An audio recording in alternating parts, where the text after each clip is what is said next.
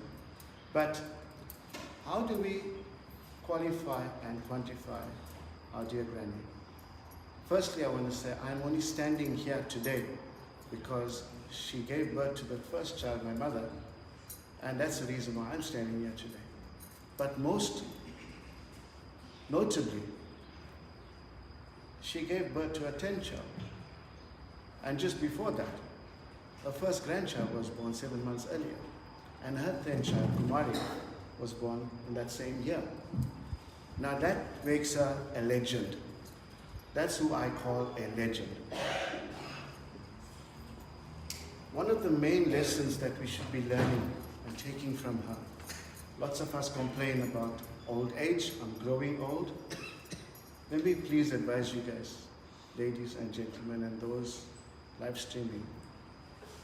Lots of people do not have the chance, the opportunity and the privilege to grow old. Embrace it, use it. There's a lady here that has lived almost twice my age and has lived every moment with humility. I believe that she is a walking statue of liberty, of humility. Humility is not something that you can learn from a book. It is something by choice. And she has shown that to each and every one of us. There's 3 wrongs that we can use in our lives. Things can go wrong. One is the pride of life. The other is the lust of the flesh and the lust of the eye. And none of them applied to her. She was never proud. She was selfless. And that's the reason why so many of us can actually say what she has left for us as a legacy. The other is she never coveted. Kami alluded on that. She never ever got jealous about anything else that somebody else had. And most of all, about the lust. She's had 10 wonderful children. And through that, 97 members of her family has evolved from this wonderful, wonderful woman. Now, I can tell you honestly, I've never heard of anyone else that can stand on a podium and acknowledge that type of accomplishment. Now, some of you do not know, and this is the legacy part. My granny, and unknown to us that we are standing here today, being 103 years old, and she passed on 2 or 3 days ago, was born as a post-World War I conception. Just after World War I, she was born. She lived through that. When she was actually born, after the conception, we were in the middle of the Spanish flu that took away almost 100 million people of this earth. She lived through that. We have gone through an unprecedented event of COVID during the last 2 or 3 years. She lived through that. My staff at my office says that you're going nowhere. If that's your granny's genes, and your mother is the eldest and she's 82, she does not have any illness, we got you for another 50 years. Now I'm standing here today, although it's a saddened joy with two opposite extremes. Saddened in the sense that over these past weeks, I saw photos and pictures and from my mom, that all the siblings had visited with her at home. All of you had prepared and planned for this. Suraya mentioned that a lot of preparation has gone. I think she went right to the finest detail. Auntie Sari, they all did the same. But you know what? When my brother Jeff called me the other day, it saddened me to know that although we're living to celebrate my dear granny, who lived 103 years old and left so much for us as legacies, it was saddening. It hit like a brick hit me on my chest to know that she's finally gone. But she will rest in peace. And through it all, she lived through all of this. She went through the war, or born through the war, went through the Spanish flu, brought up 10 children, a tree that was so deep-rooted that we are now sitting at 97, almost 100 as Aunt Kumari had said. She's given us a lot. She was selfless, she was loving, she was more than amazing. Some people call her SUBBAMMA. But what she gave was not wealth because she was not born with that. A nephew, Auntie had said that they sold fruit. So she came from humble backgrounds and beginnings. But what she did leave with us is, you see, in life, you earn a living by what you get. But you earn a life by what you give. And that's what she's given. She's given all of us that very true, amazing love. And one thing that stands out for me always, there was never discouragement, there was nothing negative. Every time she spoke, be it the 5th generation or to the second generation for her, she never had a negative word or a word of discouragement to anybody. I've never heard that. If there's anything that any one of you can take away with from what she has left us, please take away this. That try to be positive. Always. Give words of encouragement to everybody around you. If this great lady has done that for us, let us live on that legacy for our children, our grandchildren, and our great-grandchildren, because we're going to face the same thing. She's left this bloodline for us, very, very strong, and that's what we should do. To my uncles, to my aunts, to my mum, on behalf of all the grandchildren, our condolences. It is heartfelt. It's a special lady, incomparable for what she's done. She's been the epitome of long life. We also know that when you honor your mother and your father, you will live a long life. Live a long life because you'll honor her. We will miss her, but we've got so much of memories to go down memory lane, smile about it. There's a collage of pictures that amazes me when I see some of them. Some of those funny looking, but great smiles, great memories. I want to say thank you for this opportunity. The last time Cami and I stood talking about my granny was for her 100th birthday, and I had this opportunity. Thank you, Sarika. Thank you, Surya, for putting me in the program. So God bless you all. I just pray just one thing, that the Lord bless you all and keep you all. That just in the same way that my granny was given grace and peace, I pray the same for each one of you. God bless you all. Thank you. Thank you. Thank you, dear family and friends. We've overstepped our mark. I'm going to get a fine here now. I'm going to ask pallbearers to please come forward. We are going to go to the ante room and perform the last rites. We only allowed 5 members in the ante room, so 5 immediate family members to come and perform the last rites. Please do remember a reminder of the family. Lovingly they say, do not go from their home, go back to the venue and partake of lunch. Thank you very much.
Krishna Govinda Narayana Rama Krishna Govinda